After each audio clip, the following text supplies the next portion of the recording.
The ocean never asks permission before it changes your life. It does not pause to see if you are ready. It does not care how small you are, how fragile you feel beneath the surface of the sea.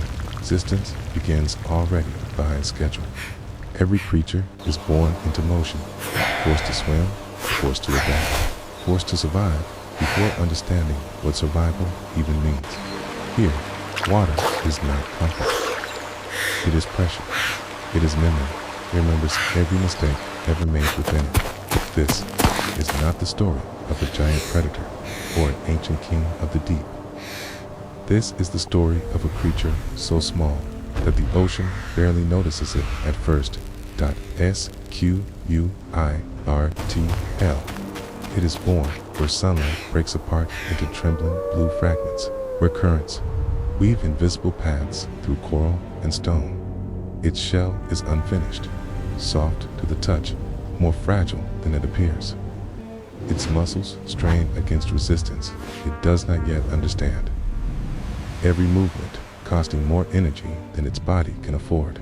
And yet, Squirtle swims, not with purpose, not with confidence, but with instinct alone. From the moment it moves, the ocean begins to test it. The water tugs at its limbs, pulling it sideways, spinning it slowly, as if asking a simple question. Do you belong here? Squirtle answers without words. It explores. It chases bubbles rising toward the surface, mesmerized by how they shimmer and vanish, darts between drifting strands of kelp, tugging playfully, unaware that each movement sends vibrations through the water. It follows schools of fish that scatter the instant it draws close, leaving it suspended in empty space, in a world where curiosity often leads to death. Squirtle laughs at danger it does not yet recognize, but the ocean notices everything.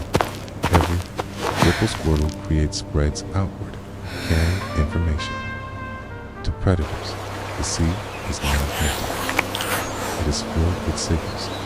They read disturbances the way hunters read footprints in fresh snow. Squirtle does not know it yet, but it is already being watched. Its body, however, is preparing long before its mind catches up.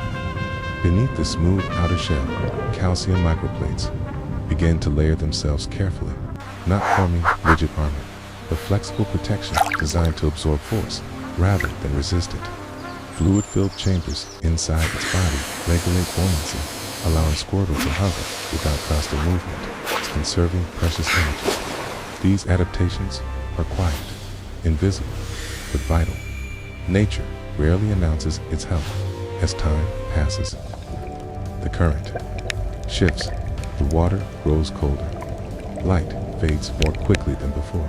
Squirtle is pulled into deeper territory, where the ocean floor drops suddenly and shadows stretch far below. Here, sound travels differently. Movement feels heavier. Pressure presses inward, testing every weakness. Something moves beneath. Predators in these waters do not rush. They do not waste energy. They wait. Squirtle senses danger too late. A shadow glides below, slow and deliberate. The water around it feels different, heavier, charged with intent. Panic takes over. Squirtle fires its water jet wildly, the force uneven, uncontrolled. The recoil spins its body sideways, slamming it hard against jagged rock. The shell cracks with a dull, terrifying sound. Pain floods its nervous system instantly. Movement slows. Balance disappears. In the ocean, injury is not just damage. As a broadcast, blood warms the surrounding water, and the current carries that signal far beyond Squirtle's sight. Weakness has been detected. Squirtle struggles, flailing awkwardly as exhaustion sets in. Every movement hurts. Every breath feels heavier than the last, barely conscious. It drifts toward a coral crevice, scraping against stone as it slips inside. There, hidden between rock and shadow, Squirtle collapses. The ocean grows quiet again. Time stretches unnaturally. Water presses in from all sides, cold and unfeeling. The pain pulses slowly now, each beat reminding Squirtle how close it is to disappearing. This is where many stories end, not with violence, not with sound, but with stillness. The ocean waits, and then something changes. Squirtle stops fighting. Its breathing slows.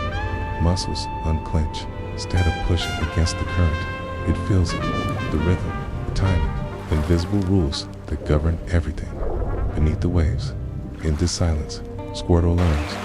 When it moves again, it does so carefully. The water jet fires in short, controlled bursts, evenly distributed through its internal chambers. G is conserved. Direction is precise. It does not flee blindly. It maneuvers. The predator passes above. Unaware that the hunt has already failed, there is no celebration. No dramatic escape. Only survival. When Squirtle finally emerges from hiding, it is changed.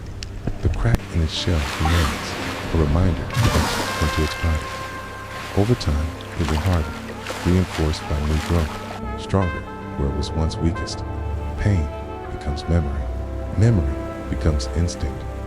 Squirtle returns to the reef, still playful, still curious, still chases bubbles, still drifts with the current tide. But beneath that innocence now lives awareness, because life beneath the waves does not reward strength alone. It rewards those who learn, those who adapt, those who listen. And somewhere in the vast, silent memory of the ocean, another story continues.